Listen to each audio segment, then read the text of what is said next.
¿Vos creés en Dios? No. ¿Vos? No, tampoco. ¿Y cuál fue el momento más cercano que estuviste a la religión? ¿O sentiste que estabas a la religión? Dos momentos, creo.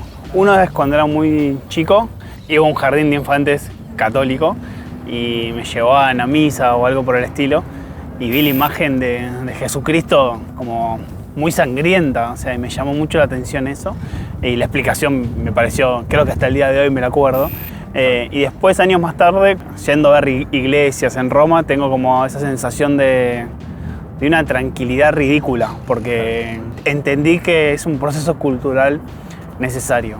A mí, muy en ese sentido, me pasó que era la edad para empezar catequesis en la primaria, que todos mis compañeritos empezaban, y a mí mis viejos me habían dado medio la libertad de elegir si quería o no, y yo dije que no, porque no me interesaba, no había tenido una cultura religiosa en mi casa, nada. Y a partir de ahí medio que me pasó lo que creo que es la búsqueda de la religión, de quedarme afuera de una comunidad.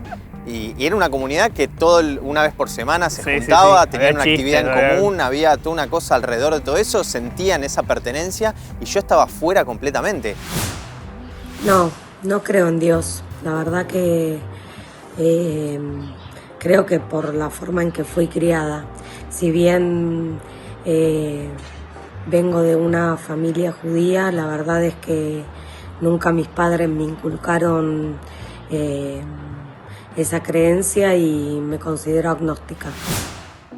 Antropológicamente hay como distintos estadios de la religión. Tenés los más primitivos, más relacionados con la naturaleza, que ahí ya no se consideraba casi religión en sí. Sí había dioses, pero no era una religión como una organización o una institución. Era más el concepto que me parece recontralógico de pensar, bueno, hay algo que estoy viendo que es el sol, que de repente facilita que haya vida. Entonces, que claro, en ese momento obvio, la cabeza se te vuela y decís, claro, hay un señor.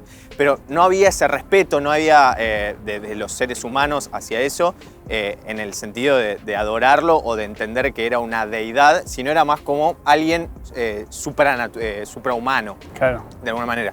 Y que a partir de ahí se empezó a constituir en esto una cuestión casi politeísta de, ok, uno es el sol, el otro puede ser la luna, y no había un respeto necesario. Pero después todo eso, como las organizaciones sociales empezaron a ser cada vez más grandes, medio que necesitaron los que estaban liderando las sociedades que se empezaban a construir, tratar de controlar a la gente, o sea, tratar de que la gente sintiera que alguien los estaba observando, y por eso empiezan a decir, ok, estos que están acá, allá arriba, te están mirando y tu comportamiento va a estar relacionado con lo que esos dioses de alguna manera te indican. Y eso fue porque la sociedad empezó a ser cada vez más grande. Sí, la necesidad de normas sociales. Si creo en Dios, ¿quién sería? A ver, no porque las veces que le pedí algo no me tiró ni un centro. Y lo molesté por cosas importantes, tipo enfermedades terminales de familiares, que aparezca una persona cuando estaba desaparecida. Ahora con lo de la pandemia se está haciendo el pelotudo olímpicamente. Salió una publicación que para mí está buenísima, que no tiene que ver mucho con lo antropológico en sí, con el sentido de la religión, pero sí con la constitución de ciudades y comunidades, y creo que calculan un número en el cual, o sea, hasta ese número la gente se podía como autocontrolar, o sea, vos conocés al resto, entonces si él se porta mal, o sea, quedás mal ante una determinada persona, claro. Pero ¿qué pasa cuando somos, no sé, 5.000 personas? O sea, somos pocos, pero somos un montón. Entonces, cuando hay un número grande de personas, las normas sociales hay que imponerlas. O sea, se rompen estructuras sociales de qué hacer y qué no hacer, y ahí aparecen entidades religiosas o aparecen ideas de imposiciones para que las personas ponderen unas cosas sobre otras.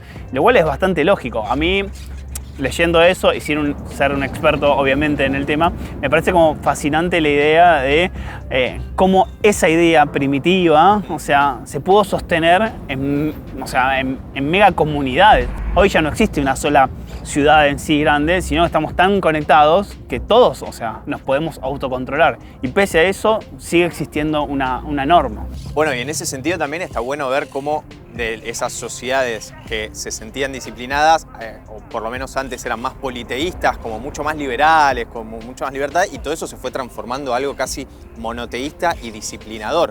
Y cómo esa lógica hoy en día la podés poner a la par de situaciones que vivimos hoy en día, que es pensar casi el capitalismo como una religión, porque también es esto, son acuerdos entre personas donde sí, hay una norma que está escrita, pero de alguna manera nosotros la respetamos casi por una cuestión de conducta social. No están todo el tiempo marcándonos qué es lo que tenemos que hacer, sino que lo hacemos por nuestros propios medios. Y a partir de ahí te compara, por ejemplo, un analista de bolsa, una persona que te puede predecir el mercado para que inviertas mejor o peor, con un chamán o algún tipo de representante de la iglesia, que los dos predicen cosas que están totalmente fuera del alcance del ser humano. Claro. Y ahí, no sé, creo que es casi preguntarse qué es el alma, dónde está el alma para que todo eso nos lleve a comportarnos de esa manera. No creo en un Dios en particular, sí creo que hay algo que nos completa, pero no creo en un Dios en particular. Una vez sí pensé esta teoría, que es, viste que dicen que Dios en un punto es como el que todo lo ve, ¿no? El que puede verlo todo. Y uno también puede verlo todo, excepto lo único que no podemos ver, que Dios supuestamente sí, es lo que le pasa al resto interiormente y a nosotros mismos. O sea, yo puedo ver todo menos verme a mí. Lo que me falta para poder verlo todo es verme a mí desde afuera. Y lo que yo sí puedo ver de mí es lo que me pasa adentro, pero no puedo ver lo que le pasa adentro al otro. Entonces, en un punto, Dios, que es eso que completa, Dios es el otro porque tiene lo que me falta, que es la mirada sobre mí mismo, y Dios soy yo y cada uno de nosotros porque tenemos la mirada propia. Para mí hay como una necesidad de cubrir la vulnerabilidad que nosotros tenemos. O sea, en todas las etapas de nuestra vida somos vulnerables.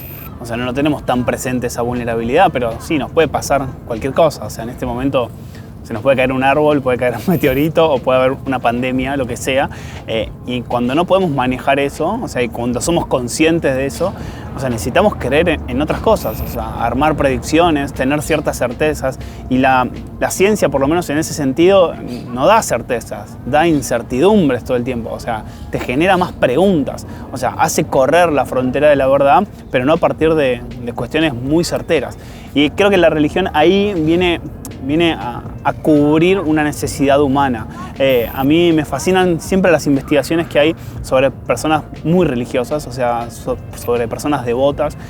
Hay muchos análisis en los cuales van a buscar qué les pasa al cerebro a esas personas, o sea, qué región se activa, o sea, como, no sé, meterlos en un resonador y decir, ok, trata de encajar, o sea, tu cabeza en el vínculo más profundo que puedas tener con Dios, o sea, y obviamente van a surgir un montón de actividades neuronales relacionadas con la memoria, o sea, con la espiritualidad, pero esas regiones, o sea, no son exclusivamente vinculares con la religión o con Dios, sino que se encienden en otras personas cuando quizás otras personas desean otras cosas o sienten tranquilidad, o sea, por lo cual la conclusión es que necesitamos eso, o sea, lo necesitamos, pero lo podríamos reemplazar por otras cosas. O sea, que es un poco lo que vos planteabas. O sea, quizás existen otras religiones, las religiones vinculadas a los fanatismos, sí, del fútbol, o por comprar cosas, o por el amor. Sí.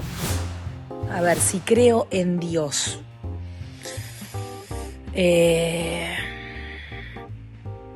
No.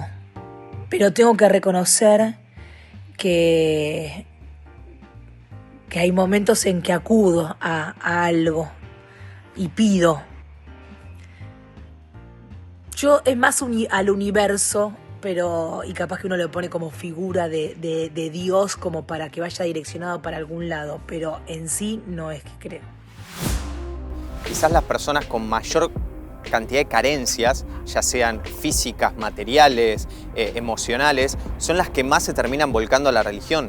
Son las que más entienden que hay una necesidad que cubrir, que hay un vacío, que como decís vos, es esa necesidad de tratar de ampararse en algo que te contenga. Entonces vos pensás, gente por ahí que vive en la calle, gente que tiene una discapacidad motriz muy grande, son las personas que inclusive son las más agradecidas después con la religión, que se sienten apoyadas y que sienten que de alguna manera es lo único que los sostiene y que le da justificativo para seguir.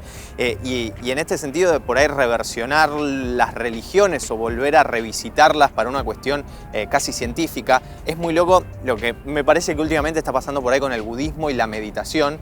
Sobre todo en este contexto de pandemia, me parece que la meditación empezó a ocupar un lugar mucho más grande.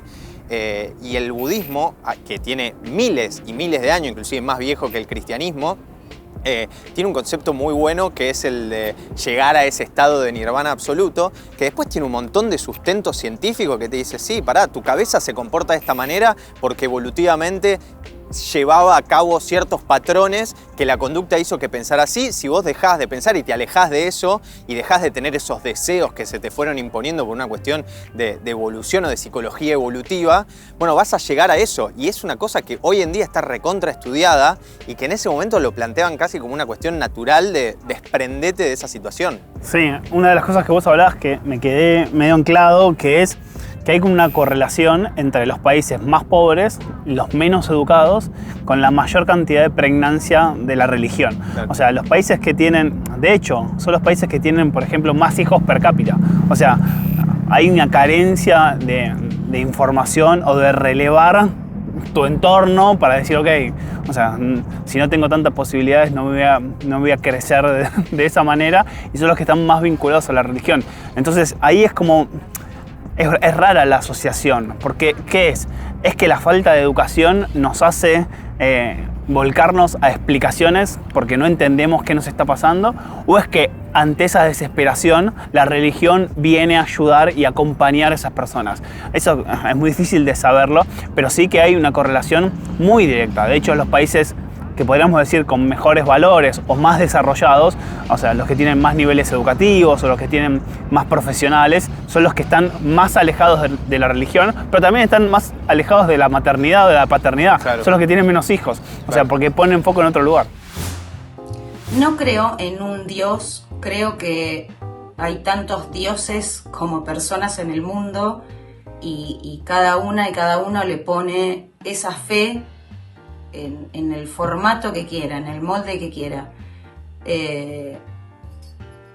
Yo no creo en un Dios, creo en la fe. Para mí es fe y que cada uno le pone esa creencia a ese Dios que se inventó, a ese Dios que te genera a vos esperanza. Y creo que el problema de la religión hoy en día, de las concepciones que se tienen, es de la institución de la religión. Sí. Y creo que eso fue el problema. Darse cuenta a todas las instituciones que había un gran manejo, que podés manejar a un montón de población muy, ni siquiera vulnerable, o sea, poblaciones que entienden que ahí encuentran algo, ese poder que te da, esa capacidad, hace que haya casi un aprovechamiento y un abuso de esa situación y se construyan cosas alrededor de eso que terminan siendo para beneficio de unos pocos, intereses políticos, económicos, y eso termina arruinando de alguna manera lo que fue todo el origen de una comunidad, de tratar de que justamente sea un grupo de personas que tratan de hacer un grupo mucho más amplio y más coordinado en beneficio de todos, y hoy en día eso no pasa. Yo tengo un poco vínculo con la religión, sí cultural, o sea, festejo todas las cosas que tienen que ver con Navidad, Año Nuevo. Si voy a una iglesia me fascina la arquitectura, o sea, me gusta un poco la historia, pero no me representa nada. Quizás porque no me llegó, o sea, no es el momento en el cual estoy con esa energía para ese lugar, pero tuve como una, no sé si debilidad, pero sí como una fascinación cuando empecé a interesarme por el universo, ¿sí? O sea, por los orígenes del universo y por la expansión. En un momento flashás, o sea, algo raro, o sea, como pensar que en un momento, o sea, no había nada, no había ni tiempo, no había espacio, y estaba todo el universo que está, todos nosotros estábamos formando parte de algo, ¿sí? Que explotó de golpe. O sea, sí, ¿cómo lo explicás? ¿Cómo lo explicás si no es con algo sobrenatural 100%? O sea, ¿qué hay más para atrás? O sea, no puede ser que no haya nada, ¿entendés? Entonces digo, desde ese lugar, o sea, a veces tenemos que encontrar explicaciones, que la gracia que tiene la ciencia es seguir haciéndose preguntas. No decir, ok, bueno, en este momento pasó tal cosa y comerme un relato, pero A veces cuando no tenemos esas herramientas para ir a buscar, y obviamente, o sea, vas a lo divino.